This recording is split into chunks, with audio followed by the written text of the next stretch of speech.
आज जिस टॉपिक की हम बात कर रहे हैं वो है फंडामेंटल एनालिसिस, कंपैरेटिव एनालिसिस। ये काफी नॉलेजेबल टॉपिक है और ये जनरली फंडामेंटल ट्रेडिंग से रिलेटेड है।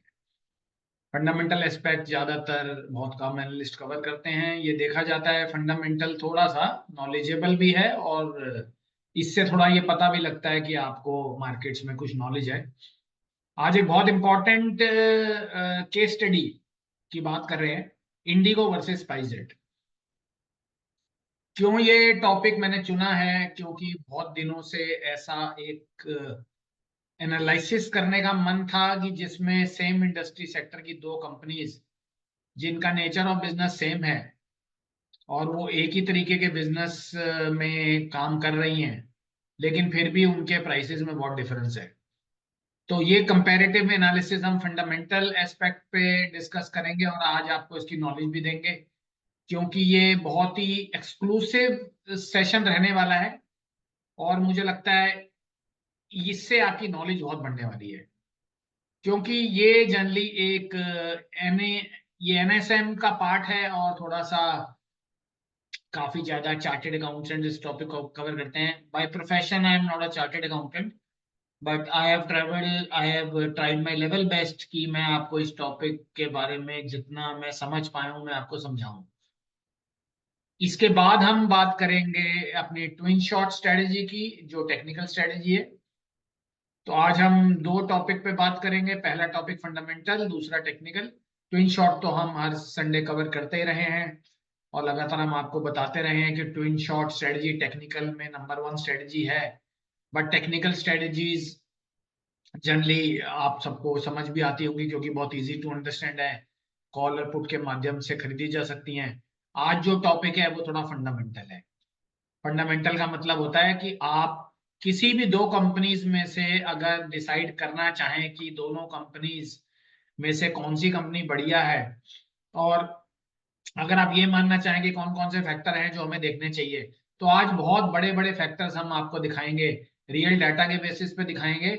और ये सारा डेटा आपकी एनएससी और बीएससी की वेबसाइट पे अवेलेबल है, लेकिन लोगों को देखना नहीं आता, देखने का टाइम भी नहीं है। इसलिए हम आपको क्विक रिकैप में आज इस केस स्टडी के बारे में बताने जा रहे हैं। तो दोस्तों, आज जो हमारी केस स्टडी है वो है Indigo versus SpiceJet. Indigo versus SpiceJet की ये केस स्टडी है। और क्यों ये केस स्टडी मैंने चुनी है? क्योंकि दोनों ही कंपनीज एक ही वर्टिकल में है। तो जनरली सेम सेक्टर कंपनीज हैं, सेम सेक्टर कंपनीज हैं। इंडिगो भी सेम बिजनेस में है, स्पाइसजेट भी सेम बिजनेस में है।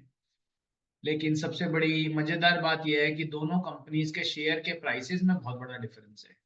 ये इतना बड़ा डिफरेंस है कि आप सबके पे जंबा हो जाएगा कि दोनों कंपनीज एक ही बिजनेस मॉडल में ऑपरेट करते हुए इतना बड़ा प्राइस डिफरेंस कैसे मेंटेन कर सकती हैं।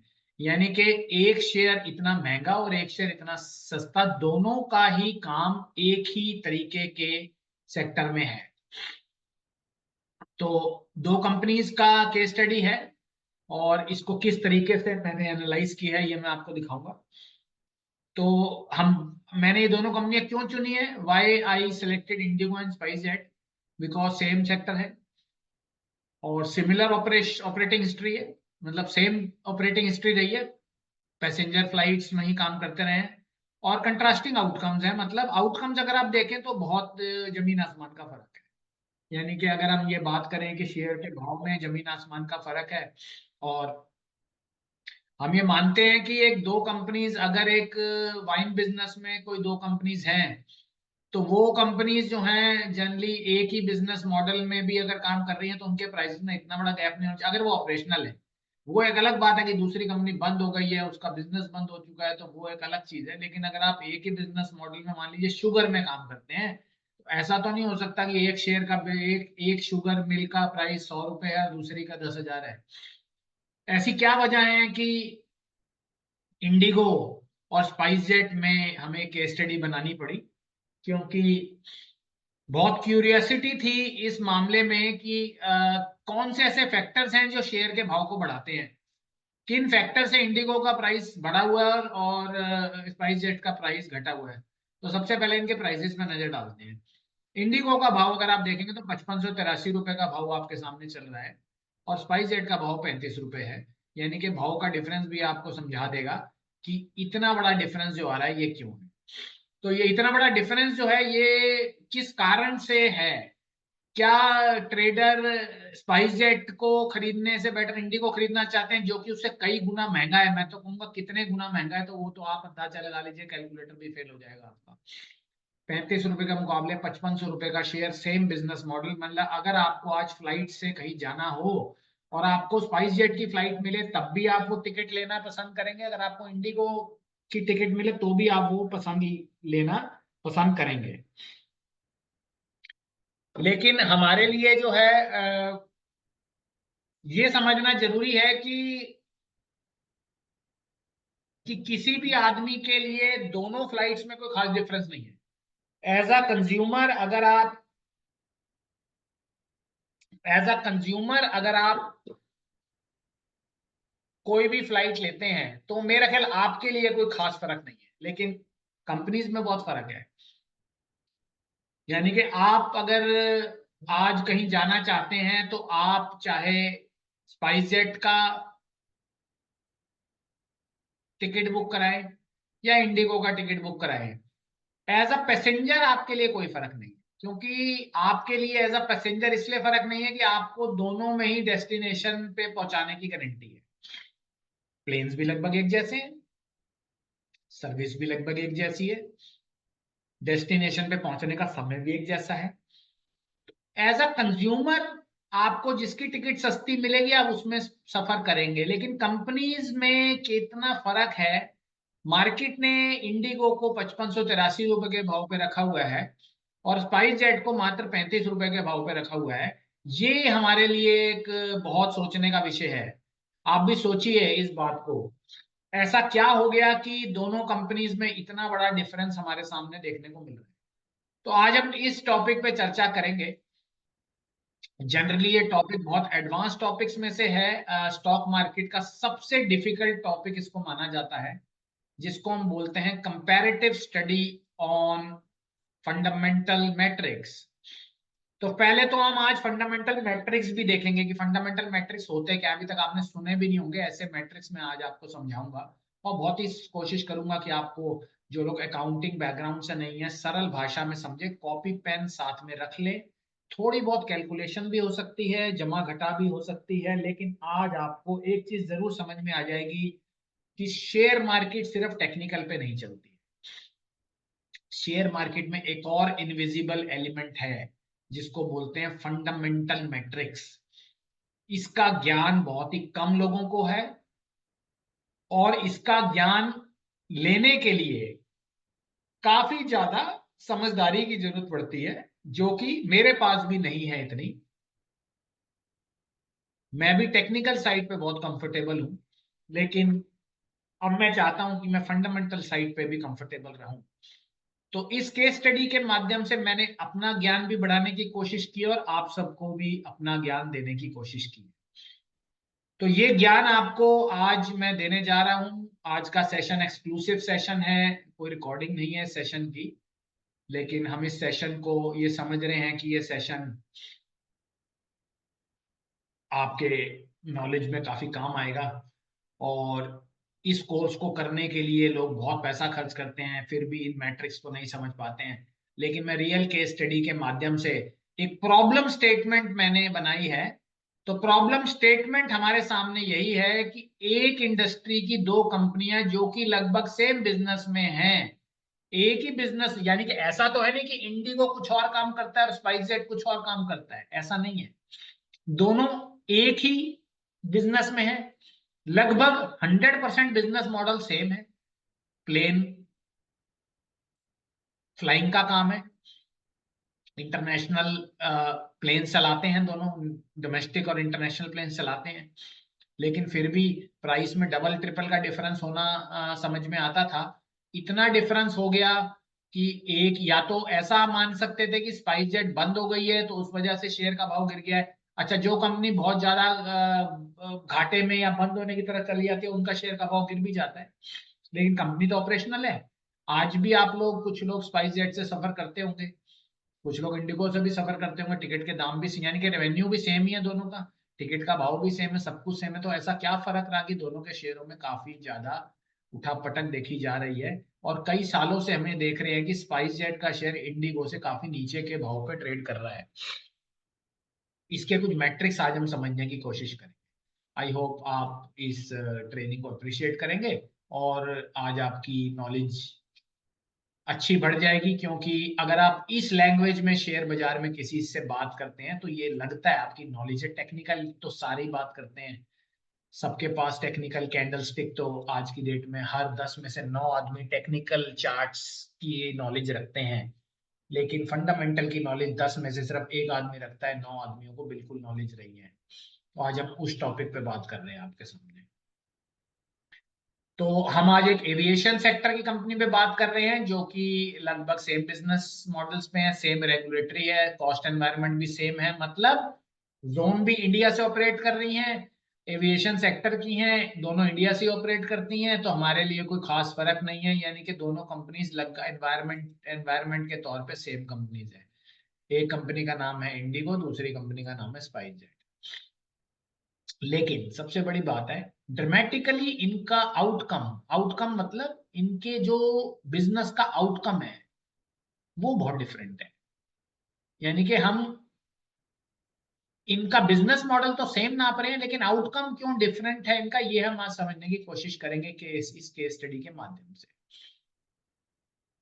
तो आज की केस स्टडी का ये एक हमारा एग्जांपल है, और हमने ये कंपनियां लगभग क्यों चुनी है, क्योंकि ये दोनों सेम इंडस्ट्री से हैं, और ये मानते हुए कि पेट्रोल के भाव, फ्यूल के भाव, टैक्सेस, रेगुलेटरी फ्रेमवर्क दोनों कंपनीज के लिए सेम है, यानी कि एक कंपनी को कोई बेनिफिट नहीं दिया गया है, दोनों कंपनीज के लिए फ्यूल के प्राइसेस, टैक्स और रेगुलेटरी फ्रेमवर्क, जिसको हम रेगुलेशन बोलते हैं, दोनों के लिए सेम है।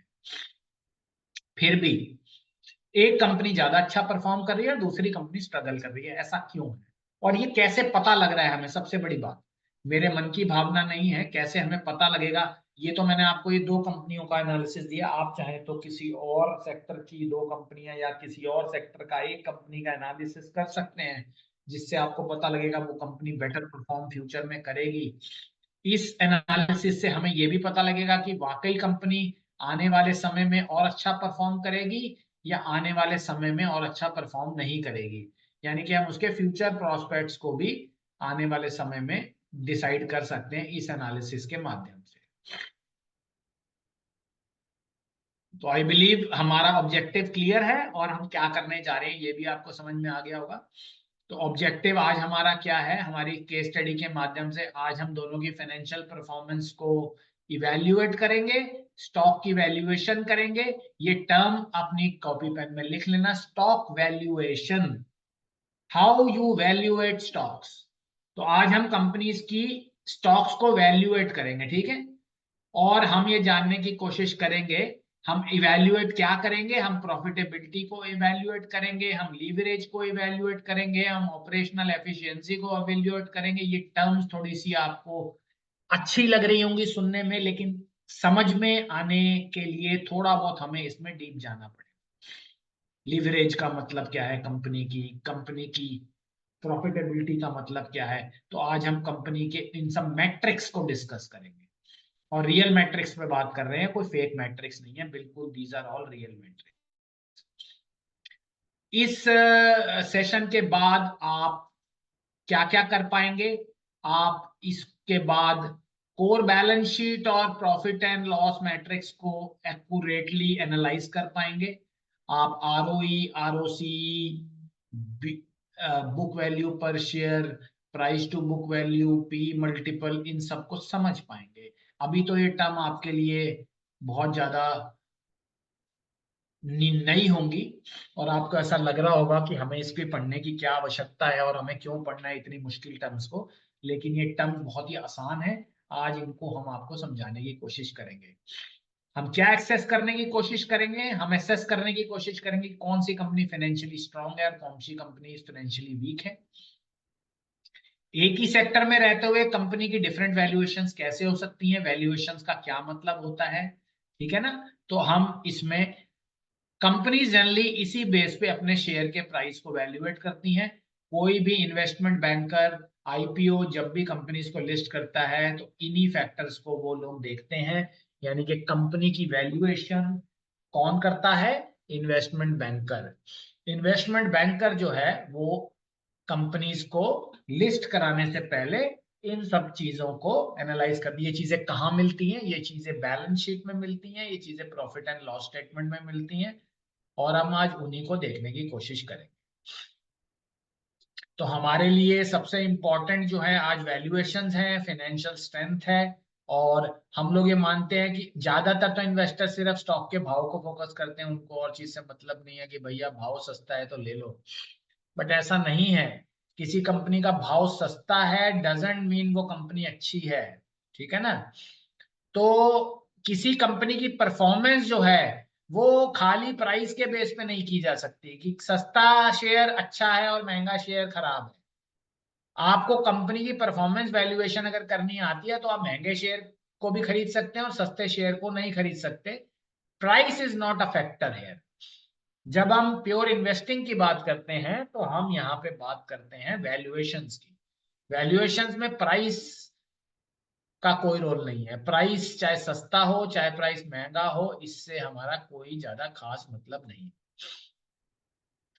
तो फिलहाल अब हम वैल्यूएशंस की तरफ जा रहे हैं, और हम कौन कौन से मैट्रिक्स को अब स्टडी करेंगे वो हम आपको अब दिखाने जा रहे हैं। कौन कौन से मैट्रिक्स हमारे सामने आएंगे और इसको हम अब देखेंगे। तो हमारे सामने जो जो मैट्रिक्स आने जा रहे हैं, आइए अब उसके ऊपर चलते हैं। तो हमारा पहला पार्ट यहाँ पे इंट्रोडक्शन फिनिश होता है, और हम सेकंड पार्ट पे चलते हैं जो कि हमारे हैं वैल्यूएशन मैट्रिक्स। बहुत ही इंपॉर्टेंट ये टॉपिक्स होने वाले हैं, और इस पे आप बने रहें। तो अब हम अपनी दूसरी स्लाइड के ऊपर जा रहे हैं जो कि हमारी डिस्कस करेगी फाइनेंशियल मैट्रिक्स। फाइनेंशियल मैट्रिक्स बहुत ही ओरिजिनल है। ओरिजिनल मतलब ये रियल मैट्रिक्स हैं, ये कोई डमी मैट्रिक्स नहीं है। 2025 के ये रियल मैट्रिक्स हैं।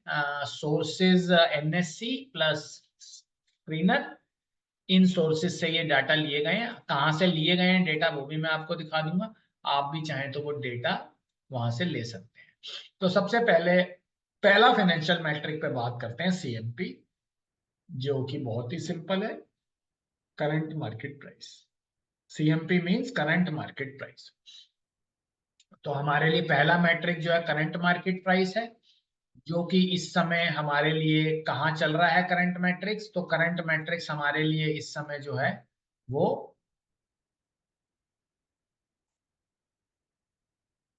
इंडिगो का 5553 रुपए चल रहा है, और उसका जो है 35 रुपए चल रहा है, राइट।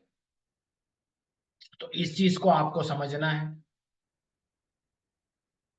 तो हमारे लिए इंडिगो का जो सीएमपी है, सीएमपी होता क्या है? सीएमपी का मतलब क्या है? वैसे तो बहुत सिंपल है, करंट मार्केट प्राइस, जो कि वो लेटेस्ट प्राइस जो इस समय स्टॉक मार्केट में ट्रेड हो रहा है, इसको सीएमपी बोलते हैं। टेक्निकल लैंग्वेज अकाउंटिंग की भाषा में इसको सीएमपी बोला जाता है, ठीक है। और स्टॉक का सीएमपी ये नहीं बताता कि प्राइस सस्ता है या महंगा है। सीएमपी जस्ट बताता है कि भाव क्या है, ठीक है ना। और इसको हम अगर कंपेयर करना चाहें तो हमें पी रेशो और पीबी रेशो से हम इसको इंटरप्रेट कर सकते हैं। इसके बारे में हम बात करेंगे। तो अभी फिलहाल as of now CMP IndiGo का 5583 रुपए है, और स्पाइस जेट का 35 रुपए है। ये दोनों का इस समय सीएमपी चल रहा है। सोर्स स्क्रीनर और बीएससी और एनएससी की ऑथेंटिक वेबसाइट से ये लिए गए हैं, और इससे आप इसको कंपेयर कर सकते हैं। हो सकता है थोड़े बहुत मैट्रिक्स जो हैं थोड़ा बहुत उठापटक हो, लेकिन हमने कोशिश की है कि क्लोज मैट्रिक्स और रियल मैट्रिक्स के ऊपर ही काम किया जाए। तो ये बहुत सिंपल मैट्रिक समझ में आ गया आपको, इसको आप अपने किताब में लिख लीजिएगा। This is a very simple metric, इसको बोलते हैं करंट मार्केट प्राइस। बहुत इंपॉर्टेंट है, क्योंकि अगर शेयर का भाव नहीं पता है आपको तो भी हम भाव बना सकते हैं। भाव बनाना कोई मुश्किल नहीं है।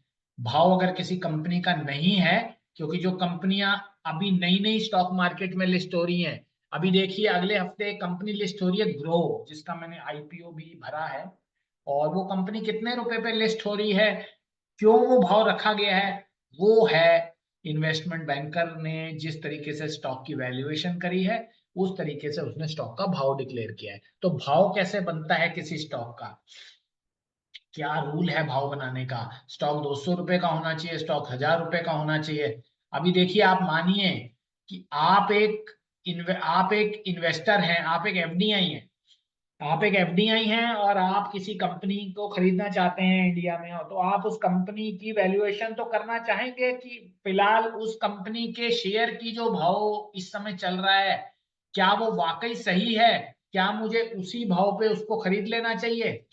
तो हमें उसकी वैल्यूएशन करनी बहुत जरूरी है। वैल्यूएशन क्या होती है, वो इन पैरामीटर्स पे की जाती है। तो अब हमारा सबसे दूसरा इंपॉर्टेंट मैट्रिक है जिसको हम बोलेंगे मार्केट कैपिटलाइजेशन। ठीक है, मार्केट कैपिटलाइजेशन होता क्या है, फार्मूला भी साथ में लिखे गए हैं, इसीलिए हम इसका आपको कैलकुलेट करके भी दिखाएंगे कैसे ये मार्केट वैल्यूएशन बनती है। मार्केट कैपिटलाइजेशन का मतलब है कि मार्केट वैल्यू क्या है उस कंपनी की एट प्रेजेंट। किसी भी कंपनी की मार्केट कैपिटलाइजेशन आपको यह बताती है कि किसी भी कंपनी का इस समय करंट मार्केट वैल्यू क्या है, अगर उसको खरीदना हो किसी भी इन्वेस्टर को तो किस भाव पे उसको खरीदना है। इंडिगो की मार्केट वैल्यूएशन 2,16,000 करोड़ की है, स्पाइस जेट की मार्केट वैल्यूएशन 5,000 करोड़ के लगभग की है। तो दोनों की वैल्यूएशन में भी समझ जाओ। इससे हमें यह पता लगता है कि एक ही सेक्टर में रहते हुए भी ये दोनों कंपनीज की मार्केट कैपिटलाइजेशन में बहुत फर्क है। यानी कि एक कंपनी की मार्केट कैप, अब आप कहेंगे मार्केट कैप बनती कैसे है, मार्केट कैप बनती है करंट भाव जो शेयर का चल रहा है, और जितने जितने नंबर ऑफ शेयर्स कंपनी ने रिलीज करे हैं दोनों को अगर गुणा कर दिया जाए तो हमारा मार्केट कैपिटलाइजेशन बन जाता है। तो अगर इंडिगो का भाव आपको पता ही है कितना चल रहा है, 5583 रुपए का भाव चल रहा है हमारे सामने इंडिगो का, और नंबर ऑफ आउटस्टैंडिंग शेयर कितने हैं वो भी हमको पता है। दोनों को आपस में गुणा कर देंगे तो हमारे को जो फिगर आएगी वो आएगी 2,16,000 करोड़। तो यानी कि अगर इंडिगो को आज किसी को खरीदना है तो भैया 2,16,000 करोड़ की मार्केट कैपिटलाइजेशन उसकी है, यानी कि जितने शेयर उसके पास हैं और जितना मार्केट की भाव चल रही है उस हिसाब से उसकी जो मार्केट वैल्यू आ रही है वो 2,00,000। इस हिसाब से पता लगता है कि इंडिगो एक बड़ी कंपनी है, स्पाइस जेट एक छोटी कंपनी है। इसी से पता लगता है कौन सी कंपनी लार्ज कैप है, कौन सी कंपनी मिड कैप है, कौन सी कंपनी स्मॉल कैप है। तो आपको ये बात समझ में आ गई होगी कि इंडिगो एक लार्ज कैप कंपनी है क्योंकि ये 2,16,000 करोड़ इसकी मार्केट कैपिटलाइजेशन है, और स्पाइस जेट जो है वो लगभग 5,000 करोड़ की कंपनी है, इसकी मार्केट कैपिटलाइजेशन कम है। इसकी मार्केट कैपिटलाइजेशन कब बढ़ेगी, जब इसके शेयर का भाव बढ़ेगा। अब share, total number of share तो बढ़ नहीं सकते, वो तो कंपनी ने जितने रिलीज करे हैं उतने ही है, वो कितने शेयर हैं टोटल हमारे पास वो भी हम देखने की कोशिश करेंगे। तो आइडिया के तौर पे मैं आपको बता देता हूं कितने शेयर हैं। इंडिगो के टोटल शेयर इस समय 38.7 करोड़। टोटल इंडिगो के पास जो शेयर हैं वो हैं 38.7 करोड़, और स्पाइस जेट के 141, यानी कि स्पाइस जेट के पास ज्यादा शेयर है, इंडिगो के पास कम शेयर है। इंडिगो से और स्पाइस जेट में 4 गुना का फर्क है। तो 38 करोड़ शेयर इस समय आपके पास हैं इंडिगो के, हमारे पास नहीं है, टोटल मार्केट में जितने आउटस्टैंडिंग में है, जितने हमारे पास अवेलेबल शेयर हैं, आउटस्टैंडिंग शेयर हैं, वो इंडिगो के 38 करोड़ और स्पाइस जेट के 141 करोड़। लेकिन फिर भी स्पाइस जेट पिछड़ा हुआ है, क्यों? क्योंकि स्पाइस जेट के शेयर के भाव से फर्क पड़ता है। तो हम ये देख रहे हैं कि 38 करोड़ शेयर होने के बावजूद भी इंडिगो की मार्केट कैपिटलाइजेशन 2,16,000 करोड़ है, और 141 करोड़ होने के बावजूद भी स्पाइस जेट की जो मार्केट कैपिटलाइजेशन है वो मात्र 5,000 करोड़ की है। तो पहला मैट्रिक हमारे सामने हो गया करंट मार्केट प्राइस, दूसरा मैट्रिक हो गया मार्केट कैपिटलाइजेशन, और तीसरा फैक्टर हो गया हमारे सामने शेयर आउटस्टैंडिंग। मैं आपको भी दिखाऊंगा ये कहाँ होते हैं, ये कहाँ का मैट्रिक लिखे हैं। अभी तो मैं इसको आपको मैन्युअली कैलकुलेट करके दिखा रहा हूँ, और ये सारी मैनुअल कैलकुलेशन की गई है दोस्तों, इसमें कोई भी ऑटोमेशन सिस्टम यूज नहीं किया गया है। This is just a manual calculation. कोशिश की गई है कि मैनुअल कैलकुलेशन डेटा से मैच करे, ताकि गणित हमको भी समझ में आए, गणित आपको भी समझ में आए। अब मार्केट कैपिटलाइजेशन जो है वो आउटस्टैंडिंग शेयर से बंद, क्योंकि मार्केट कैपिटलाइजेशन का फार्मूला तो आपके सामने आ ही चुका है। दिस इज द फार्मूला, यानी कि मार्केट कैप को कैलकुलेट अगर करना है किसी को, तो सबसे पहले सीएमपी, करंट मार्केट प्राइस पता होना चाहिए उस शेयर का, उस शेयर के कितने नंबर ऑफ आउटस्टैंडिंग शेयर इस समय है वो पता होना चाहिए। दोनों को गुणा कर दोगे तो कंपनी की मार्केट कैप आ जाएगी। और किसी कंपनी की मार्केट कैप अगर आपको पता है तो आपको ये पता लग जाएगा कि कंपनी स्मॉल कैप कैटेगरी में है। हाँ, any company which is today small cap can become a mid cap after some time, जैसे ही उसके शेयर के भाव बढ़ेंगे और वो एक पर्टिकुलर रेंज के ऊपर आ जाएगी, यानी कि बेंचमार्क है, मान लो 10,000 करोड़ से ऊपर की कंपनी हम माने तो एक दूसरे कैप में प्रवेश कर जाती है। 1 लाख करोड़ से ऊपर की कंपनी जो है वो लार्ज कैप में प्रवेश कर जाती है। तो यानी कि अगर शेयर का भाव बढ़ता है तो कंपनी का सेक्टर भी, कंपनी का वैल्यूएशन भी चेंज होता है, कंपनी का कैप भी चेंज होता है, कि आप छोटी कंपनी से बड़ी कंपनी में जब बनते हैं। एक समय में इंडिगो भी बहुत छोटी कंपनी थी, स्मॉल कैप थी, आज लार्ज कैप बन गई है क्योंकि उसका मार्केट कैप बढ़ चुका है। तो आई बिलीव हमें समझ में आ गया होगा कि मार्केट कैप से हमारा क्या मतलब है। हमारा आज का टारगेट क्या है, हम आज किस एनालिसिस को करने बैठे हैं। हम ये एनालिसिस करने बैठे हैं कि इंडिगो का शेयर 35 रुपए, इंडिगो का शेयर 5583 रुपए क्यों है, और स्पाइस जेट का मात्र 35 रुपए क्यों है, इतना कम क्यों है। एनालिसिस इस चीज की जा रही है, इसीलिए ये सारे मैट्रिक देखे जा रहे हैं। क्या चीज इंडिगो को इतना बड़ा बना रही है कि जिससे उसका शेयर इतना महंगा हो गया है, और कौन सी ऐसी चीज है जो स्पाइस जेट को अभी तक इंडिगो के मुकाबले नहीं खड़ा कर पाई है। क्या इंडिगो वापस स्पाइस जेट बन सकता है, कि क्या स्पाइस जेट वापस इंडिगो बन सकता है, क्या आने वाले समय में आप ये मान सकते हैं कि यही 35 रुपए का शेयर 3,500 रुपए हो जाएगा। ये वैल्यूएशन इन मैट्रिक्स के थ्रू की जा सकती है। तो हमारा चौथा मैट्रिक अब हमारे सामने आ रहा है। पहला मैट्रिक हमारा था सीएमपी, दूसरा मैट्रिक था हमारा मार्केट कैपिटलाइजेशन, तीसरा मैट्रिक था शेयर आउटस्टैंडिंग। फार्मूलाज आपने लिख लिए होंगे सबके, नहीं लिखे हैं तो मैं आपको बता देता हूँ। सीएमपी तो आपको दिखता ही है, it's not a big deal. Market cap में आप करंट मार्केट प्राइस को नंबर ऑफ आउटस्टैंडिंग शेयर से गुणा करते हैं तो आपके पास मार्केट कैप आता है, करोड़ों में ही आता है, ऑफ कोर्स लाखों में नहीं आता।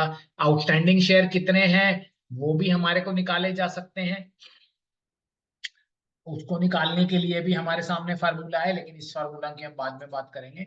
तो आउटस्टैंडिंग शेयर तो जनरली कंपनी किसी भी वेबसाइट पे दिखाती है अपने, ठीक है।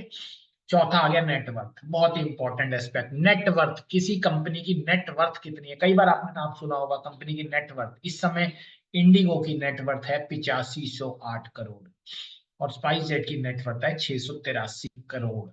तो मार्केट कैपिटलाइजेशन और नेटवर्थ में क्या फर्क है। मार्केट कैपिटलाइजेशन 2,16,000 करोड़ की है, यानी कि शेयर जिन जिन लोगों के पास है, अगर वो अपने सारे शेयर बेच देते हैं तो 2,16,000 करोड़ रुपए इकट्ठा हो जाएगा मार्केट में। इतना जो है मार्केट कैप है कंपनी के पास। आपने ये सुना होगा, जब किसी कंपनी का भाव गिरता है तो न्यूज आती है आज शेयर बाजार में 15,000 करोड़ का मार्केट कैप घट गया।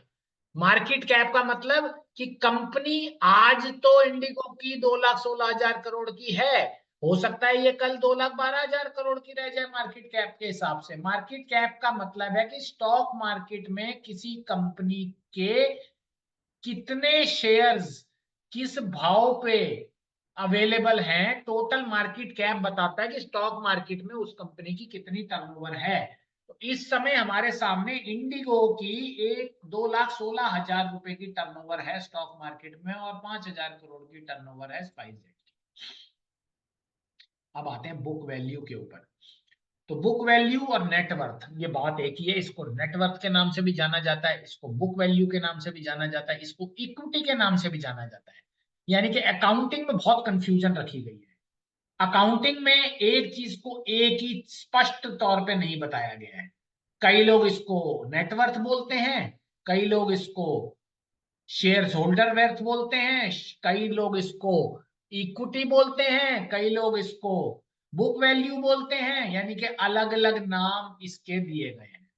तो हमारे सामने जो है नेटवर्थ होती क्या है, नेटवर्थ कहाँ दिखती है, इसकी भी हम बात कभी करेंगे। कहाँ दिखती है इसको मैं आपको भी गूगल अभी वेबसाइट पे लेके जाऊंगा, वहां मैं आपको दिखाऊंगा ये सारे मैट्रिक्स कहाँ नजर आते हैं। तो नेटवर्थ कंपनी की फाइनेंशियल स्ट्रेंथ को दिखाती है, कंपनी के की कितनी पैसे से मजबूत कंपनी है ये दिखाती है नेटवर्थ।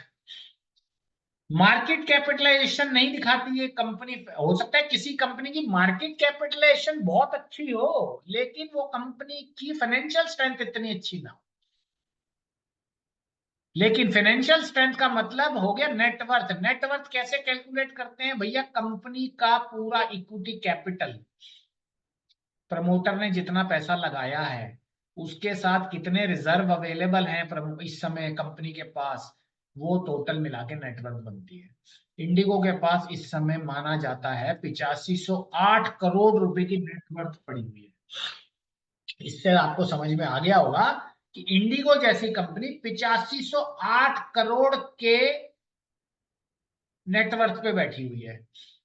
यानी कि कंपनी के पास शेयर, जो प्रमोटर ने पैसा लगाया है वो भी, और जो एक्स्ट्रा रिजर्व पड़ा हुआ है, रिजर्व का मतलब जो कंपनी प्रॉफिट कमाती है उसमें से डिविडेंड बांटने के बाद जो पैसा बचता है वो कंपनी अपने रिजर्व में रख लेती है। इसको रिटेन्ड अर्निंग अकाउंट भी बोलते हैं। वहां पे कंपनी के पास रिजर्व आ जाते हैं, वो कंपनी रिजर्व को यूज करती है अपने बिजनेस को ग्रो करने के लिए। और जिस कंपनी के पास जितना ज्यादा नेटवर्थ होता है कंपनी उतनी ज्यादा फाइनेंशियली स्ट्रांग मानी जाती है। और जिस कंपनी की नेटवर्थ कम होती है, अब यहां आप देख पा रहे हैं कि भैया दोनों प्लेन उड़ाती हैं, दोनों ही पैसेंजर को प्लेन में टिकट के माध्यम से पैसा लेती हैं, लेकिन इंडिगो के पास ज्यादा पैसा है और स्पाइस जेट के पास मात्र 683 करोड़ रुपए की ही नेटवर्थ है। यानी कि बहुत कंगाली के दौर में है। यानी कि स्पाइस जेट के पास ज्यादा पैसा नहीं है। क्यों? प्रमोटर ने जो पैसा लगाया था वो भी कम है और रिजर्व भी कम है। यानी कि कंपनी कमा जो रही है वो खर्चों में जा रहा है ज्यादा। हो सकता है लोन्स में जा रहा हो, वो कहाँ जा रहा है वो फिलहाल फिलहाल और डिटेल्ड अध्ययन से पता लगेगा। लेकिन हमें मोटा मोटा नेटवर्क देख के ये पता लग गया कि पैसा जो है वो इंडिगो के पास बहुत ज्यादा है और स्पाइस जेट के पास पैसा कम है। इसको बोलते हैं नेटवर्थ। अब इसको नेटवर्थ के नाम से मत जाना। अगर कोई आदमी आपको बुक वैल्यू बोले तो वो भी समझ जाना यही है, और कोई आदमी आपको इक्विटी बोले तो ये भी समझ जाना यही है, इसका एक ही मतलब। अब हम एक और इंपॉर्टेंट मैट्रिक पे आते हैं, इसको बोलते हैं बुक वैल्यू पर शेयर। बहुत ही इंपॉर्टेंट, बहुत ही ज्यादा काम का ये मैट्रिक है। Book value per share company की बैलेंस शीट के हिसाब से कंपनी के शेयर का भाव क्या होना चाहिए, असली भाव कंपनी का क्या है, वो बैलेंस शीट के हिसाब से बुक वैल्यू पर शेयर ही होता है। करंट मार्केट प्राइस अलग है।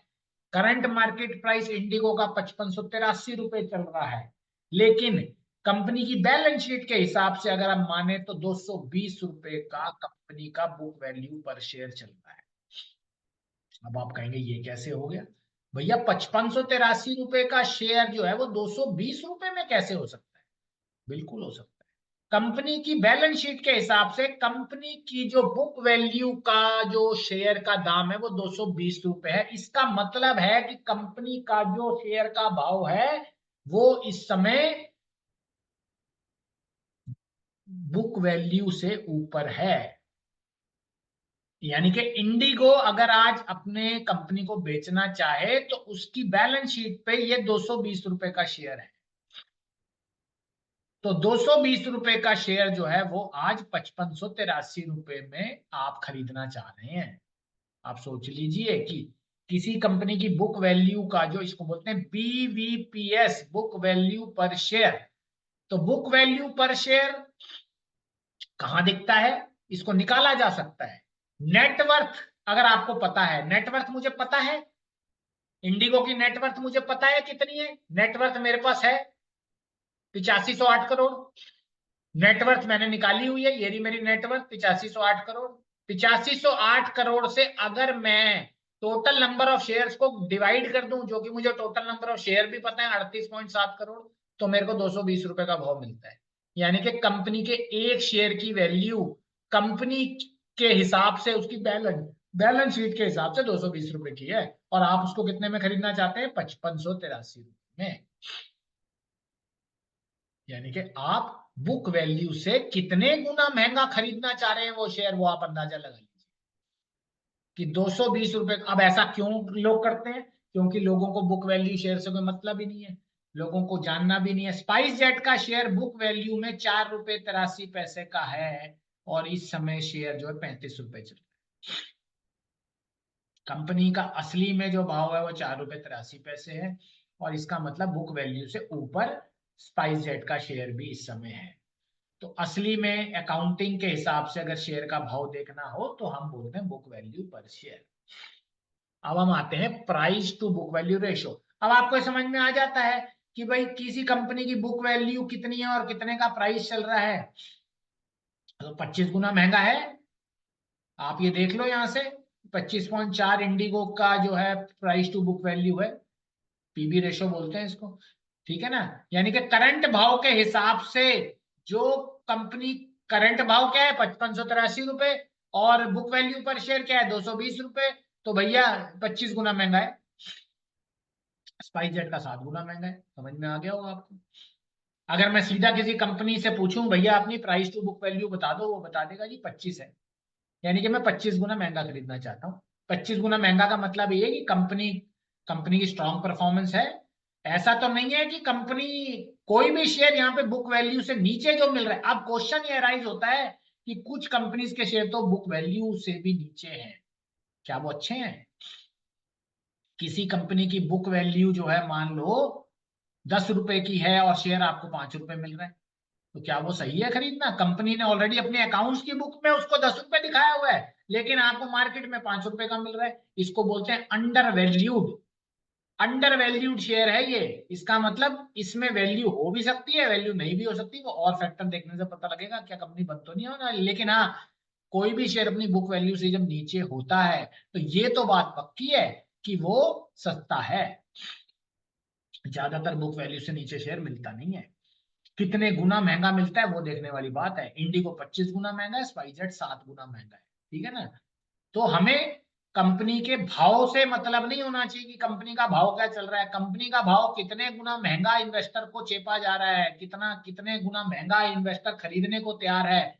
सबसे इंपॉर्टेंट वो एस्पेक्ट है हमारे सामने, उसको बोलते हैं price to book value ratio.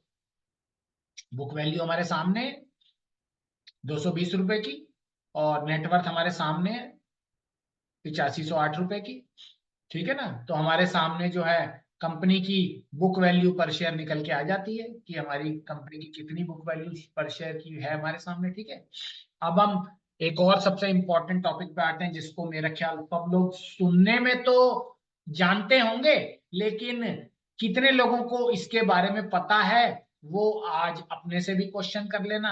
वैसे तो बहुत सिंपल है, अर्निंग पर शेयर बोलते हैं इसको, ईपीएस। कितने सारे मैट्रिक्स हैं, ठीक है। और ये दोस्तों यकीन कीजिए मुझे समझने में 1 साल लगा है।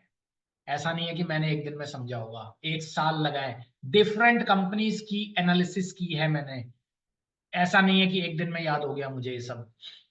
रियल बैलेंस शीट को एनालाइज किया है, केस स्टडीज की हैं, तब जाके कुछ समझ में आया है।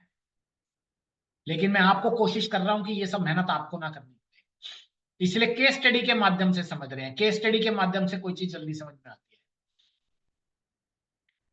कंपनी का ईपीएस क्या है? अब वैसे इंडिगो का ईपीएस इस समय चल रहा है 131 रुपए 20 पैसे। स्पाइस जेट का ईपीएस है -2 रुपए 60 पैसे। अर्निंग पर शेयर, कंपनी एक शेयर के ऊपर कितना कमाती है? अर्निंग पर शेयर, कंपनी एक शेयर पे कितना कमाती है? तो हमारे सामने अर्निंग पर शेयर निकल के आ रहा है 131, ठीक है ना। तो कंपनी जो है 131 रुपए कमाती है एक शेयर के ऊपर, अर्निंग पर शेयर कमाती है, यानी कि कंपनी जितना भी प्रॉफिट बनाती है उसको एक शेयर के ऊपर, कंपनी के शेयर कितने हैं टोटल, कंपनी के टोटल शेयर कितने हैं वो हमने आपको भी बताए थे। कंपनी के टोटल शेयर है 38.7 करोड़। 38, यानी कि कंपनी का अगर कंपनी का अगर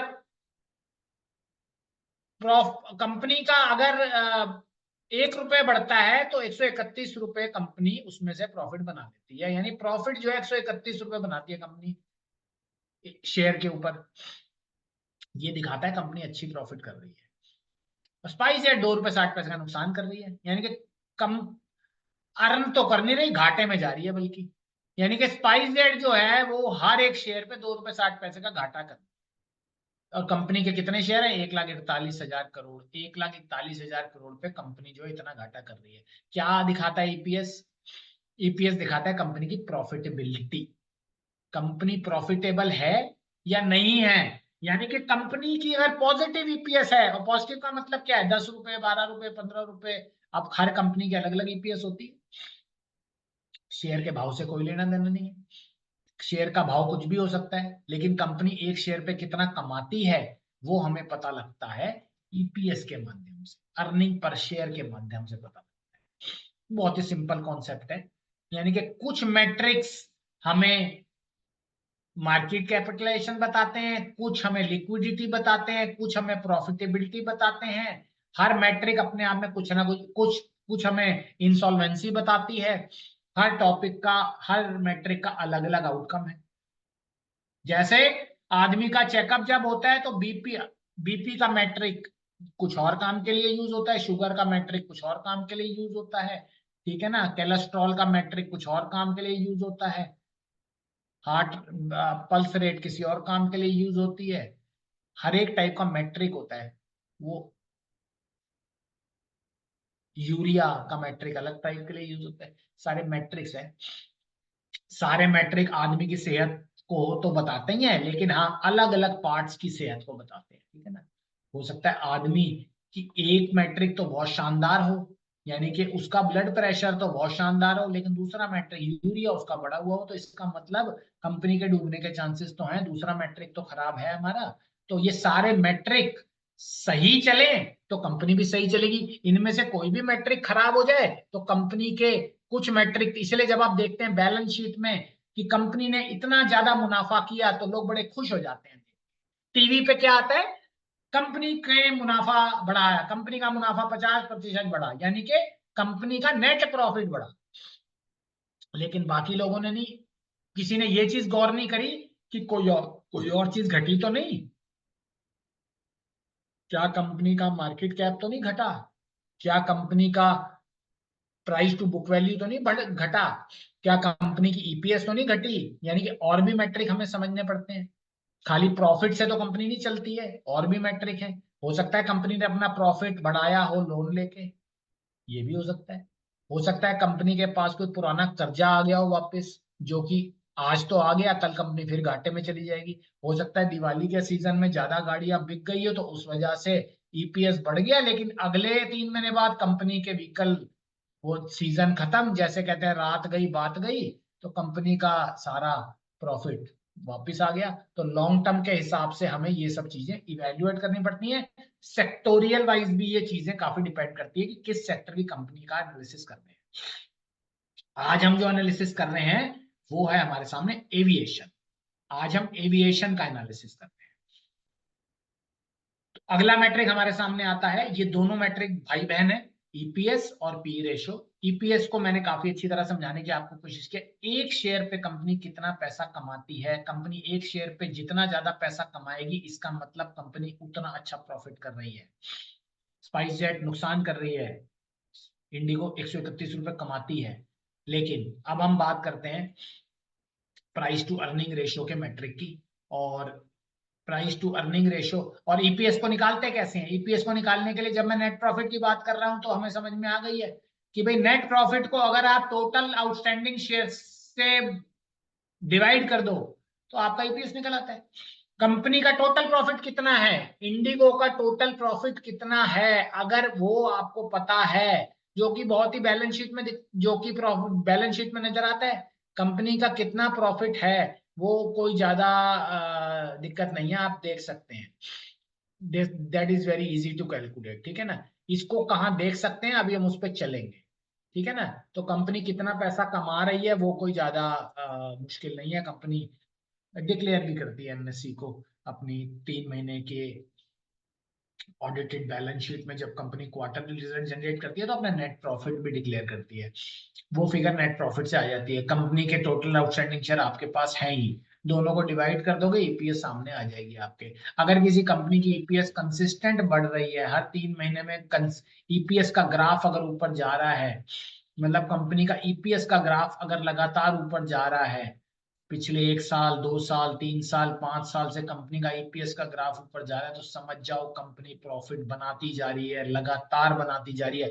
अगर किसी कंपनी का ईपीएस ग्राफ पहले ऊपर जाता है, फिर सडनली नीचे आ जाता है, फिर सडनली ऊपर चला जाता है, फिर सडनली नीचे आता है, मतलब कंपनी के प्रॉफिट्स में कुछ हेर फेर हो रहा है, कंपनी का बिजनेस स्टेबल नहीं है। कभी प्रॉफिट बना लेती है, कभी लॉस में चली जाती है, मतलब कंपनी का जो बिजनेस मॉडल है वो बहुत ज्यादा स्टेबल नहीं है। इस तरीके से हम इसको समझ सकते हैं इस मैट्रिक के हिसाब से, कि ये सारे मैट्रिक हमें 4 क्वार्टर के देखने चाहिए। 4 क्वार्टर के मतलब साल में 4 क्वार्टर होते हैं, और लेटेस्ट क्वार्टर का भी देख सकते हैं, यानी कि लेटेस्ट जिसको बोलते हैं। साल में 4 क्वार्टर होते हैं, 3 3 महीने का एक क्वार्टर होता है। पूरे साल का भी ईपीएस होता है, क्वार्टर का भी होता है, किसी का भी देख सकते हैं आप। ईयर का भी होता है प्रॉफिट, 3 महीने का भी होता है प्रॉफिट, साल का भी होता है, ईयरली बेस पे भी होता है, क्वार्टरली बेस पे भी होता है। तो इसका मतलब हमारे सामने नेट प्रॉफिट क्वार्टरली भी होता है, नेट प्रॉफिट ईयरली भी होता है। अब हम आते हैं प्राइस टू अर्निंग रेशियो। नाम से ही स्पष्ट है कि प्राइस किसी कंपनी का अर्निंग के मुकाबले कितना महंगा है, अर्निंग के मुकाबले, ठीक है, बुक वैल्यू के मुकाबले नहीं, अर्निंग के मुकाबले। कंपनी 5583 रुपए का शेयर है इंडिगो का, ठीक है। और कंपनी, ये तो आपको पता ही है कि कंपनी 5583 रुपए के भाव पे हमें मिलता है आज शेयर। और कंपनी का जो ईपीएस है वो जनरली आपके सामने है इस समय 131 रुपए। मतलब कंपनी एक शेयर पे 131 रुपए कमाती है, और 5583 रुपए का स्टॉक मार्केट में बिक रहा है शेयर। इसका मतलब इन्वेस्टर 1 रुपए के प्रॉफिट पे कितने गुना महंगा उसको खरीदना चाहता है, 42.6 गुना।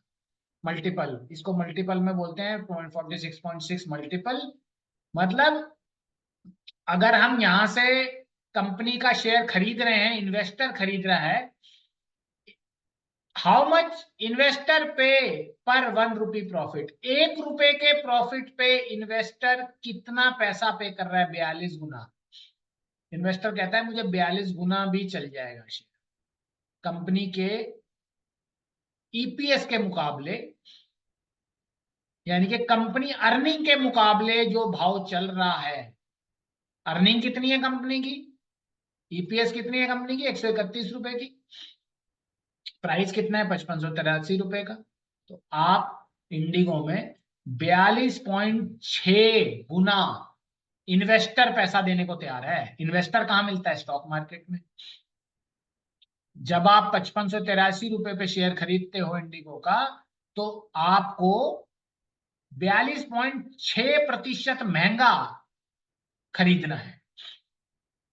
यानी कि कंपनी अगर 1 रुपया कमा रही है तो आपको 42 रुपए देने हैं कंपनी। कंपनी 41 रुपए अपनी जेब में रखे। स्पाइसजेट का ईपी रेशो नेगेटिव है, यानी कि कंपनी इस समय प्रॉफिटेबल नहीं है। इसका मतलब कोई भी जो आदमी इस समय स्पाइसजेट का शेयर खरीद रहा है, अर्निंग के मुकाबले सस्ता मिल रहा है। कंपनी की इतनी कमाई नहीं है जितना वो शेयर दाम पे मिल रहा है, कमाई से भी कम के दाम पे मिल रहा है। तो ये भी एक मैट्रिक है देखने के लिए। अगर किसी कंपनी की EPS, earning per share, negative है, तो मतलब कंपनी क्या कर रही है, कंपनी का नेट प्रॉफिट कम है, शेयर ज्यादा है, या कंपनी इतना प्रॉफिट नहीं जनरेट कर पा रही कि अपने शेयर होल्डर्स में कुछ बांट सके। कंपनी के पास इतना प्रॉफिट ही नहीं आ रहा, शेयर इतने ज्यादा हैं कि कंपनी जो भी कमा रही है वो अगर मैं शेयर्स में बांटना चाहूं तो मुझे बांट ही नहीं मैं सकता, क्योंकि शेयर्स ही मेरे पास बहुत ज्यादा है। शेयर्स टोटल कंपनी के कितने, 141 करोड़। 141 करोड़ लोगों को अगर मैं नेट प्रॉफिट बांटूं तो कुछ मिलना ही नहीं है उनको।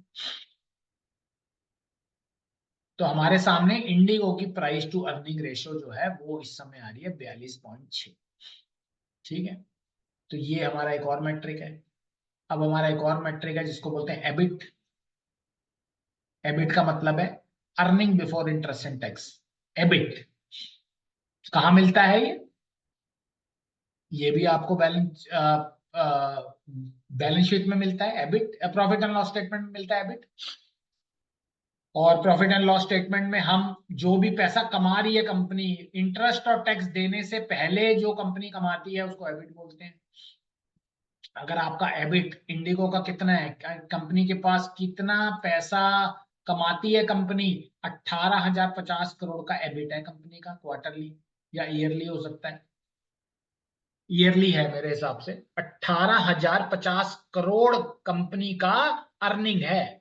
अभी इसमें इंटरेस्ट और टैक्स जो है वो नहीं है, ठीक है ना, इंटरेस्ट और टैक्स से पहले अभी कंपनी ने टैक्स नहीं दिया इसमें। तो हमारे सामने एबिट जो है वो 18,050 करोड़ का है और स्पाइस जेट का 348 करोड़ का। कमा तो रही है कंपनी भी, स्पाइस जेट भी कमा रही है, लेकिन इतना नहीं कमा रही कि वो प्रॉफिट में आ जाए। लेकिन इंडिगो बहुत जबरदस्त कमा रही है। ठीक है ना। अब नेट प्रॉफिट और एबिट में क्या फर्क है? नेट प्रॉफिट में तो सारे खर्चे माइनस हो जाते हैं, कंपनी का टैक्स भी माइनस हो जाता है, कंपनी का और भी खर्चे पानी सब माइनस हो जाते हैं, तब जाके प्रॉफिट आता है। प्रॉफिट तो आपको पता है ये सब घटने के बाद ही आता है। डिविडेंड भी पे कर देती है कंपनी, तब जाके जब कुछ बचता है फाइनली वो है प्रॉफिट। तो प्रॉफिट तो कम ही होता है कंपनी का, एबिट ज्यादा होगा। एबिट में खर्चे नहीं है अभी। एबिट टोटल बताता है कंपनी का रेवेन्यू कितना है। तो अभी तो टैक्स भी जाना है 10-20% का। उसके बाद क्या आता है फिर? उसके बाद ईबीटी आता है, अर्निंग बिफोर टैक्स आता है, फिर हमारे सामने नेट प्रॉफिट आता है, यानी कि वो सारी प्रॉफिट एंड लॉस स्टेटमेंट में इस तरीके से बनी होती है। अब बहुत इंपॉर्टेंट हमारे सामने आता है एक और metric, capital employed. Company capital लगाती है शुरू करने से पहले। कैपिटल कहाँ से लगती है? प्रमोटर लगाता है। प्रमोटर लाता है कैपिटल किसी कंपनी को। अब ये ग्रो ने जो है, अब बिजनेस जब शुरू करा था, लेटेस्ट एग्जांपल दे रहा हूं आपको, तो प्रमोटर ने पैसा लगाया होगा, कैपिटल लगाई होगी कंपनी में। अगर कोई मैन्युफैक्चरिंग बिजनेस है, फैक्ट्री वैक्ट्री डाली है, तो मशीनरी भी खरीदी होगी, लोन भी लिया होगा, लैंड भी खरीदी होगी, बहुत सारी चीजें हैं, कंपनी ने कुछ पैसा लगाया होगा, या शेयर होल्डर से लिया होगा, बोरोइंग करके लिया होगा। बोरो कहाँ से कर सकते हैं? शेयर होल्डर से ले सकते हो पैसा। कंपनी आईपीओ लॉन्च कर सकती है, वहां से पैसा आता है, उधार का ही तो है वो पैसा। ठीक है ना। और इन दोनों को जोड़ दो तो कंपनी की टोटल कैपिटल एम्प्लॉयड आ जाती है, नेटवर्थ प्लस बोरोइंग। 83,000 करोड़ रुपए की बोरोइंग है इस समय, टोटल नेट कैपिटल एम्प्लॉयड। तो नेटवर्थ हमारी क्या है? नेटवर्थ तो आपको समझ में आती है, जितना कंपनी के प्रमोटर के पास पैसा है। नेटवर्थ अभी हमने पढ़ी थी, ठीक है ना। नेटवर्थ जितना अभी कंपनी के प्रमोटर के पास पैसा है जो वो लगा रहा है, प्लस रिजर्व जितने हैं, तो हमारे पास वो क्या है? वो हमारी है नेट नेटवर्थ। और नेटवर्थ को अगर हम बोरोइंग के साथ जोड़ देते हैं, उधार के साथ जोड़ देते हैं, तो हमारी जो है यानी कि कंपनी के पास कितनी कैपिटल इस समय पड़ी हुई है रन बिजनेस, जितनी कंपनी ने पैसा रखा हुआ है उतना उसके काम आता है वो बिजनेस रन करने के। तो इंडिगो के पास इस समय भैया 83,600 करोड़ रुपए पड़ा। तो बिजनेस सैलरीज भी देनी है, बिजनेस डेली रन भी करना है, टोटल कैपिटल कंपनी की इतनी डिप्लॉय है अपने बिजनेस को रन करने के लिए। तो टोटल कैपिटल इतनी डिप्लॉय की हुई है कंपनी ने इस समय। स्पाइस जेट ने 4897 करोड़ ही डिप्लॉय की हुई है। यानी कि हो सकता है कि इसके पास जो है कम कैपिटल हो। तो ये हो गई हमारी कैपिटल एम्प्लॉयड, ठीक है ना। और अब हम आते हैं अपने लगभग फाइनल मैट्रिक की तरफ, और जिसको हम बोलेंगे return on capital employed. Company जो है अपनी कैपिटल पे कितना रिटर्न जनरेट करती है। प्रमोटर जब पैसा लगाता है तो वो जानना तो चाहता है ना, भी मैंने 1,000 करोड़ रुपए लगाया था, मुझे कितना प्रॉफिट हो रहा है, जो मैंने पैसा लगाया है उसका मुझे कितना प्राप्ति हो रही है, कमाई कितनी हो रही है, वो तो एबिट है। टोटल कैपिटल एम्प्लॉयड मैंने कितनी लगाई थी उससे अगर डिवाइड कर दो तो इंडिगो की कैपिटल एम्प्लॉयड 21.6% है। प्रमोटर को 21.6% का मुनाफा होता है उसकी कैपिटल जो लगी हुई है उसके मुकाबले। यानी कि कैपिटल जो लगाई है बिजनेस प्रॉफिटेबल है। स्पाइस जेट में 7.1% का प्रॉफिट होता है अगर अपने कैपिटल के कंसर्न में माना जाए। तो कंपनी जितनी कैपिटल लगा रही है उसके कंसर्न में इनको इतना प्रॉफिट होता है। Return on capital employed. एक और मैट्रिक डेट, सिंपल है, आप सबको पता होगा, उधार। कंपनी कितना पैसा लेके काम कर रही है। अच्छा, कोई भी कंपनी जो है वो बिना उधार के तो काम करती नहीं। जितनी बड़ी रिलायंस का उधार अगर आप देखेंगे तो रिलायंस की कंपनी से भी बड़ा है। तो कई लोग तो अगर डेट देख लें तो डर जाएंगे, कहेंगे कंपनी है बर्बाद तो नहीं हो जाएगी। बर्बाद क्या, वो कंपनी इतने ज्यादा डेट लेके बैठी हुई है कि कंपनी अगर डेट मांग लिया लोगों ने तो वो दे भी नहीं पाएगी कंपनी, इतना ज्यादा डेट है। तो डेट जनरली हाइयर डेट होता है, फाइनेंशियल रिस्क होता है ऑफकोर्स। और 75,000 करोड़ रुपए का इंडिगो का डेट है, ये इसका एक नेगेटिव पॉइंट भी है। 75,000 करोड़ का इंडिगो के पास डेट है। अब डेट ये कैसे है, प्लेन खरीदा होगा उधार पे, ठीक है ना, जगह ली होगी एयर उधार पे, बिल्डिंग ली होगी उधार पे, पैसे पैसे देने होंगे, कर्जे जा रहे होंगे, डेट काफी ज्यादा होगा, लोगों की देनदारी ज्यादा होगी। जिस दिन कंपनी डूबेगी तो इतने की देनदारी होगी कंपनी की, 75,000 करोड़ की। यानी कि किसी आदमी ने कंपनी तो खरीद ली देख के कि भैया इसकी जो है कंपनी तो मुझे बड़ी अच्छी लग रही है, कंपनी का जो है कैपिटल एम्प्लॉयड भी बहुत अच्छा है और कंपनी का बुक वैल्यू भी बहुत अच्छा है। लेकिन उसने ये नहीं देखा कंपनी का डेट कितना है। कंपनी ने 75,000 करोड़ रुपए ले रखा है मार्केट से, स्पाइस जेट ने 4214 करोड़ ले रखे हैं। लेकिन कंपनी ने, ये डिपेंड करता है कंपनी की नेटवर्थ कितनी है। अगर कंपनी की नेटवर्थ बहुत ज्यादा है, अगर कंपनी की नेटवर्थ मान लो 80,000 करोड़ है, 75,000 करोड़ का उसने डेट लिया हुआ है, तो उसको धीरे धीरे रिपे करती रहती है। और डेट जो होता है वो बड़ा सस्ते दाम पे लेती है कंपनी। हर कंपनी का डेट होता है, कई कंपनी का नहीं भी होता। कुछ कंपनी का डेट नहीं है, लेती नहीं है, क्या डेट फ्री है। कौन सी कंपनीज हैं, अगर कोई एग्जांपल दे पाए, कोई भी एक कंपनी आप में से कोई बता पाए, अगर पूरे स्टॉक मार्केट में कोई भी एक कंपनी बता दो जो डेट फ्री है। मैंने आपको बता दिया, रिलायंस जो है वो हाईली डेट कंपनी है, मतलब उसका काफी डेट है, काफी करोड़ों करोड़ों रुपए का डेट होता है इनका। कोई भी ऐसी कंपनी अगर आपको पता हो कि जिसका डेट नहीं है तो वो कौन सी कंपनी है, कोई भी, एनीवन। हमारे सेशन में कोई ऐसा आदमी जो ये बता पाएगा तो जरा बताएगा जरूर, ठीक है। मैं आपको अभी बताऊंगा, नहीं तो अगर मैं सही हूं तो आप उसके मैट्रिक पे जाके चेक करना। डेट फ्री कौन सी कंपनी है, बहुत सारी होंगी लेकिन मैंने सबके मैट्रिक चेक नहीं करे।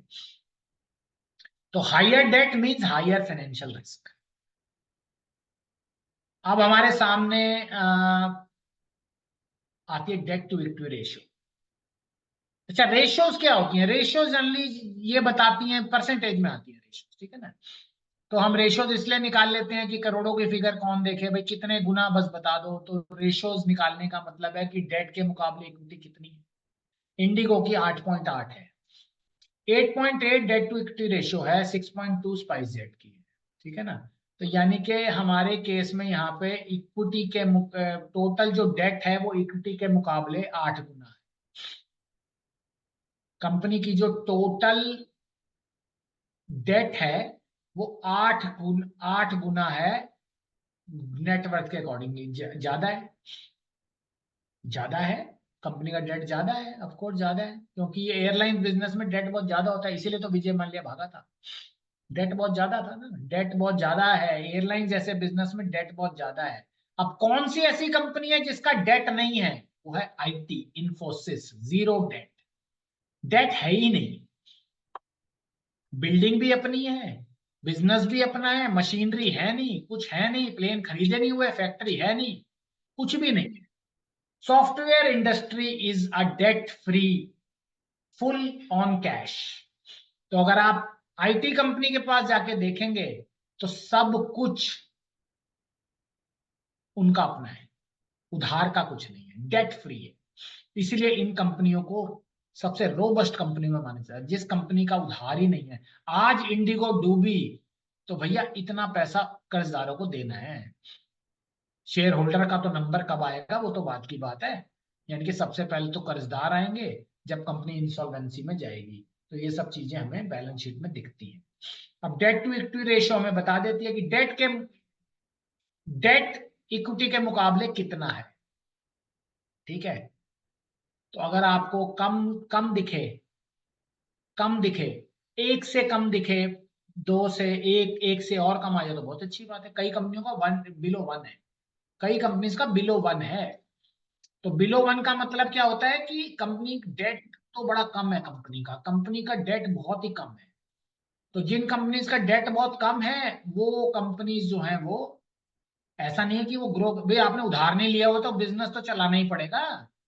चाहे आप उधार लेके चला लो, चाहे आप अपनी कैपिटल लगा के चला लो, कंपनी को परफॉर्म तो करना ही पड़ेगा। प्रॉफिट तो कंपनी के परफॉर्म करने से आएगा, उधार ना उधार। रिलायंस जैसी कंपनी बहुत उधार लेती है लेकिन फिर भी परफॉर्म कर रही है, प्रॉफिटेबल रहती है, बहुत अच्छा प्रॉफिट जनरेट करती है। वेदांता, बहुत डेट है कंपनी के पास, डेट ही डेट है, जितनी बड़ी कंपनी ने उससे ज्यादा डेट है कंपनी का।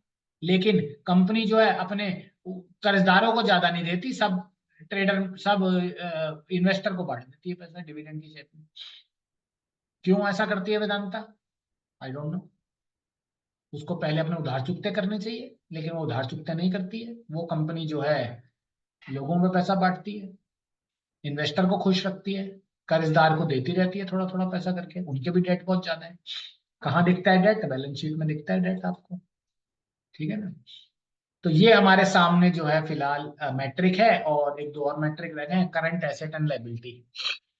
कंपनी का करंट एसेट एंड लाइबिलिटी दिखाती है कंपनी की लिक्विडिटी। तो करंट एसेट समझते हो आप? करंट एसेट कंपनी के क्या होते हैं? एसेट कंपनी का कैश होता है, एसेट कंपनी का बिल्डिंग होता है, इन्वेंट्री कैश होता है, ठीक है ना।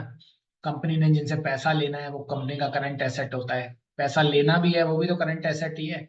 अगर किसी कंपनी को खरीदना हो तो हम क्या देखते हैं भैया? Total current asset, current liability, यही देखते हैं भैया। अपनी करंट एसेट बताओ, करंट लायबिलिटी बताओ, उसी हिसाब से हम बताएंगे आपकी कंपनी कितनी है। अगर आपके करंट करंट एसेट जो है वो 1 लाख करोड़ के हैं और करंट लायबिलिटी आपकी 2 लाख करोड़ की है, तो इसका मतलब जब अगर मैं कंपनी खरीदूंगा तो मुझे 1 लाख करोड़ और देना पड़ेगा बाकी लोगों को। तो मेरे लिए करंट एसेट इस समय इंडिगो के 40,400 करोड़ रुपए के इंडिगो के हैं, और लगभग 6,900 करोड़ स्पाइसजेट के हैं एसेट। लाइबिलिटी 20,700 करोड़ की है इंडिगो की, और 4,200 करोड़ की स्पाइसजेट की है।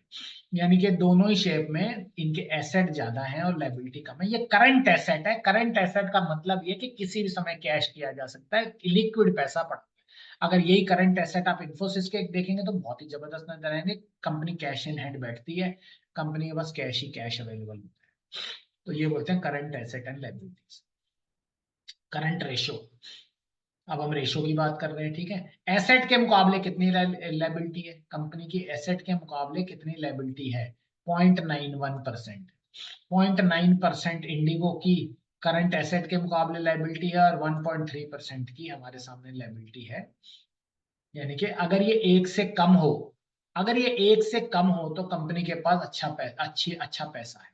कंपनी के पास शॉर्ट टर्म में लोन चुकाने के लिए, सैलरीज देने के लिए अच्छा पैसा रहता है, स्ट्रेस नहीं है कैश का। तो इंडिगो 1 से कम है, below one is a good figure. तो अगर किसी कंपनी का करंट रेशो बिलो 1 है, सिंपल करंट रेशो देख लो कंपनी का, अगर कंपनी के सैलरी देने के लिए अगर आप किसी कंपनी में काम करते हो और उसका करंट रेशो भैया 0.4, 0.5, 0.6 है, समझ लो कंपनी के पास बहुत कैश है।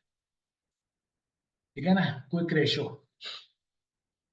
तो क्विक रेशो हमारे सामने करंट रेशो जैसी है, करंट एसेट माइनस लायबिलिटी होता है, लेकिन बस इसमें इन्वेंट्री को माइनस कर देते हैं, यानी जो माल पड़ा हुआ है उसको हम हटा देते हैं, क्योंकि वो माल जो है वो अभी हो सकता है बिके ना बिके, उसके हिसाब से है। ठीक है।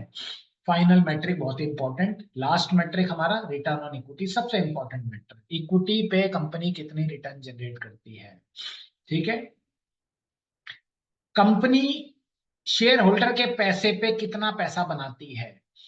जो शेयर होल्डर ने पैसा कंपनी को दे रखा है, मैंने इंडिगो के मान लो शेयर खरीदे हुए 6 लाख रुपए के, तो मैंने कंपनी में 6 लाख रुपए लगाए हुए हैं। कंपनी उस 6 लाख के रिटर्न में, इक्विटी कंपनी की 6 लाख रुपए है, ठीक है ना, तो मुझे कंपनी प्रॉफिट के शेप में कंपनी कितना पैसा बनाती है, 15.2% बनाती है कंपनी। यानी कि रिटर्न ऑन इक्विटी, इक्विटी आप समझ गए ना, कंपनी के पास शेयर होल्डर का कितना पैसा रखा हुआ है उसको बोलते हैं इक्विटी, इसको नेट वर्थ भी बोलते हैं। उसके मुकाबले कंपनी कितना प्रॉफिट बनाती है, वो रिटर्न ऑन इक्विटी के हिसाब से हम चलते हैं। ठीक है। ये हमारे आ गए सारे मैट्रिक। अब हम आपको फाइनल लेके चलते हैं कि फिलहाल हमारे लिए कंपैरेटिव एनालिसिस क्या है। कंपैरेटिव एनालिसिस ये कह रहा है कि अब हम देखेंगे, कई मैट्रिक्स के ऊपर कंपेयर करेंगे। ठीक है। तो इंडिगो सबसे पहले मार्केट लीडर, 55% मार्केट शेयर में है, और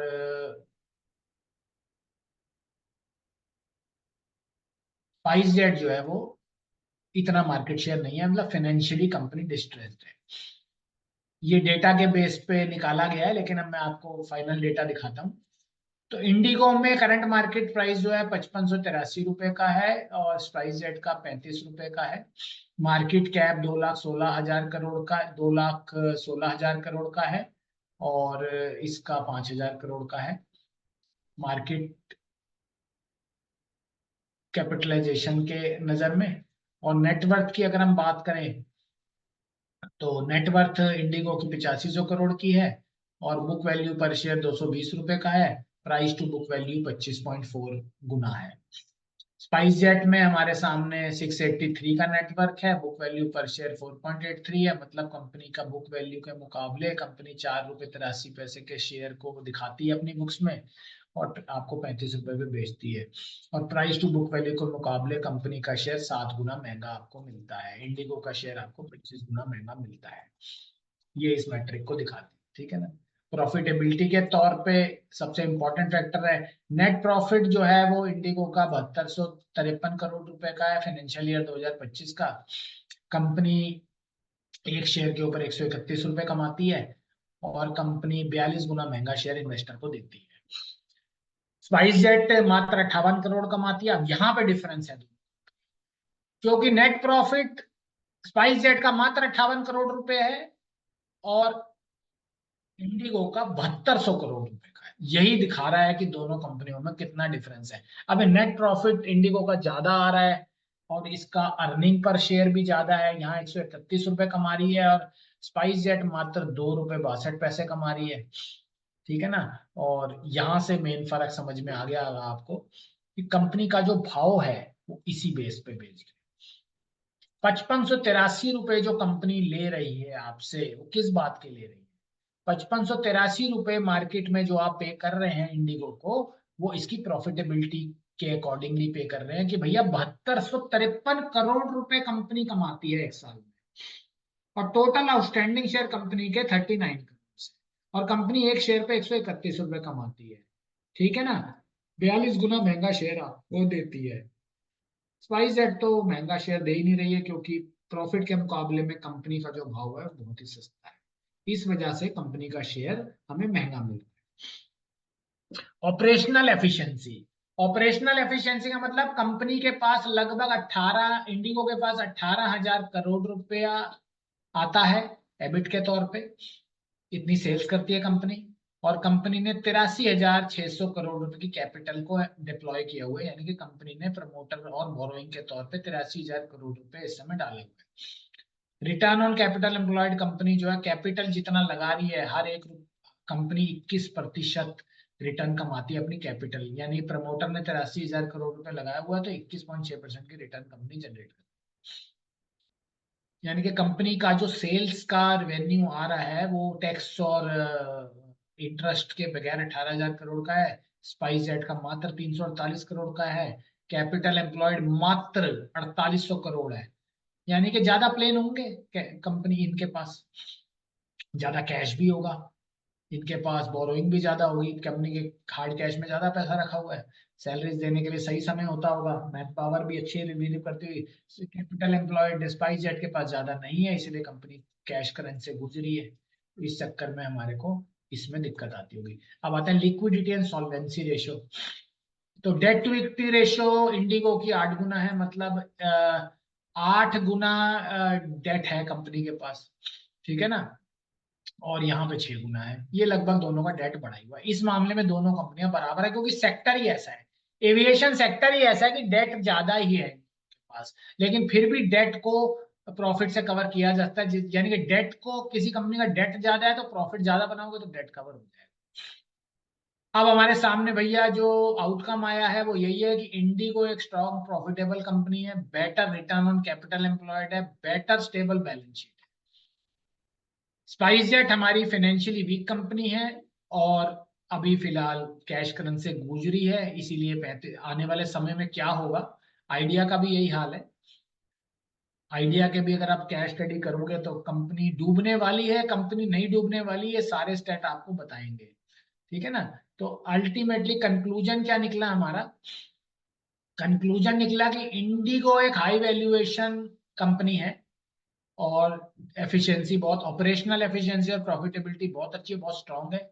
स्पाइस जेट जो अभी इसको रिस्ट्रक्चरिंग की जरूरत है, इसमें कुछ बदलाव होने की जरूरत है, इसको फिलहाल अभी अपने प्रॉफिट बढ़ाने हैं, जो कि बढ़ सकते हैं क्योंकि कंपनी घाटे में है, तो इसका मतलब घाटे से मुनाफे में ही आ सकती है, और तो घाटे में जा नहीं सकती। सेक्टर तो प्रॉफिटेबल ही है, क्योंकि अगर हम सेक्टर की बात करें तो एयर एविएशन बिजनेस में बहुत कम प्लेयर है।